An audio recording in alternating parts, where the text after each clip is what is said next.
Desert की बात करते हैं। अब सबसे पहले लिखा हुआ है कि western margin of Aravalli. Aravalli hills जो है इसके वेस्टर्न मार्जिन में है। ये है अरावली हिल्स यहाँ पे, और ये नदियाँ हैं, यहाँ पे अरावली है और उसके वेस्टर्न मार्जिन में डेजर्ट है। ठीक है, ये देखो यहाँ ये वाली नदी है ना अरावली हिल्स, इसके वेस्टर्न मार्जिन में। तो पहला चीज़ ये लिखना है, बोलते जाइए साथ में, वेस्टर्न मार्जिन। ठीक है, सेकेंड चीज़ अब लिखना है अनड्यूलेटिंग सैंडी प्लेन। अनड्यूलेटिंग मतलब जो चेंज होते रहता है, जिसका रूप शेप बदली होते रहता है। Covered with sand dunes. अच्छा, रेनफॉल 150 से कम है, 150 मिलीमीटर से कम होता है पर ईयर टोटल इस साल भर में मिला के। एरिड मतलब ड्राई और हॉट। एक होता है ह्यूमिड जो होता है पानी वाला, ये एरिड मतलब ड्राई और हॉट। अच्छा, वेजिटेशन लो है, लो कवर, ज़्यादा वहाँ पे घास पेड़ पौधे नहीं है।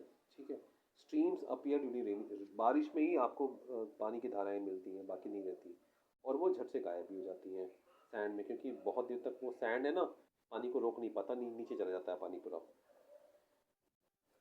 और इतना पानी नहीं है कि समुद्र तक पहुंच सके। एक बहुत बड़ी रिवर का नाम है लूनी। तो मेन पॉइंट क्या है, second undulating sand dunes, rainfall less than 150, arid climate, low vegetation, streams only in summer, and Luni is the biggest river. ठीक है, और ये रिवर कहाँ पे है, ये अब दो पॉइंट्स और देखो, ये लोग भूल जाते हैं। बरछन, ये डून्स मतलब मिट्टी बन बन के छोटे छोटे पहाड़ियाँ बन जाती हैं, तो बरछन बोलते हैं ये एरियाज हैं। और जो लॉन्गिट्यूडल डून्स हैं, बड़े वाले जो डून्स होते हैं, ये इंडिया पाकिस्तान बॉर्डर के बगल पर होते हैं, यहाँ तक कि हमारे फेंसेस को भी वो कवर कर देते हैं। लिखना मत, लेकिन आपको ये बरछन बहुत दिखेंगे। ठीक है, तो ये आपका हो गया डेजर्ट। डेजर्ट के साथ में कॉन्ट्रास्टिंग चीज़ आप कर लोगे, वो है कोस्ट, आइलैंड्स। आइलैंड्स में दो दो ग्रुप हैं हमारे। देखो, पहला है लक्षद्वीप, और ये कहाँ पे है, मलाबार कोस्ट, केरल के, है ना। इसमें बहुत सारे कोरल आइलैंड्स, कोरल मतलब जो एनिमल प्लांट वाले होते हैं ना वो। अब इसको लक्षद्वीप था, एक ब्रिटिशर्स आए, बोले लक्षद्वीप का ऐसा, लक्ष्य मतलब लाख, द्वीप मतलब द्वीप मतलब आइलैंड। ठीक है, तो 1973 में उनको लक्षद्वीप कहा गया। एरिया बहुत छोटा है, 32 स्क्वायर किलोमीटर टोटल मिलाकर। अच्छा, इसका कैपिटल क्या है पता है, कैपिटल कवरत्ती नाम का आइलैंड है, सबसे बड़ा है वो, है ना। अच्छा, फ्लोरा और फोना, इसमें फ्लोरा मतलब फ्लावर्स पेड़ पौधे, और फोना एनिमल्स यहाँ के बहुत यूनिक है, और डाइवर्सिटी बहुत है। अब एक बर्ड सेंचुरी वाला है पिट्टी आइलैंड, पिट्टी, जो कि सिर्फ बर्ड्स है वहाँ पे, तो वहाँ पे वो अनइनहेबिटेड है, मतलब इनहेबिशन मतलब लोग नहीं है ना, याद रहेगा। चलो, अब बे ऑफ बंगाल में कर लेते हैं बात। तो लक्षद्वीप में वापस रिपीट करते हैं।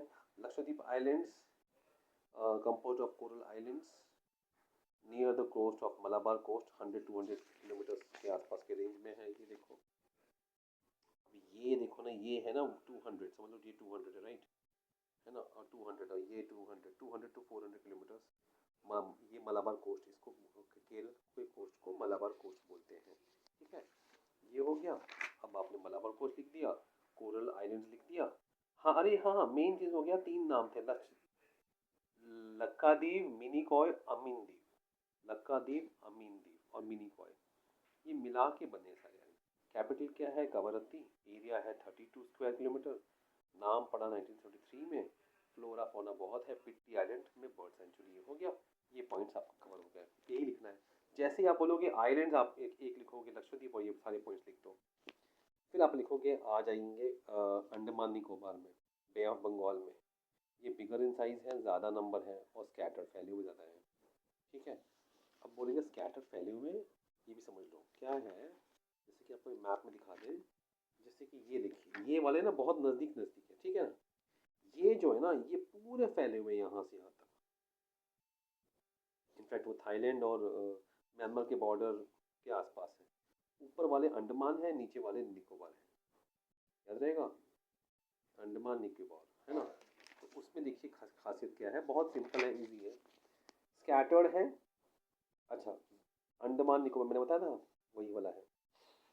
अच्छा, elevated portion of submarine mountains, ये पहाड़ियों का ऊपर का टिप है, ऐसा कहा जाता है। They are believe to be elevated, elevated मतलब ऊपर जो, ऊपर जो पार्ट है पोर्शन का, सबमरीन, जमीन के नीचे माउंटेन्स है, उसका ऊपर का पार्ट है। स्ट्रैटेजी बहुत इंपॉर्टेंट है क्योंकि सारे ट्रेड के लिए बहुत इंपॉर्टेंट है। फ्लोरा फ्लोना यहाँ भी बहुत सारे हैं, है ना। और एक इक्वेटर के पास में है इसलिए इनको इक्वेटोरियल क्लाइमेट एक्सपीरियंस होता है। फॉरेस्ट कवर बहुत मोटा है। बाकी डिटेल्स इसमें दिया नहीं है, बच गया, ज़्यादा डिटेल्स इसके बारे में दिया नहीं हुआ है। अब ये इन्होंने पूरा चीज़ समझाया, लेकिन ये आइलैंड से संबंध नहीं है। तो ये हो गया आइलैंड और डेजर्ट्स।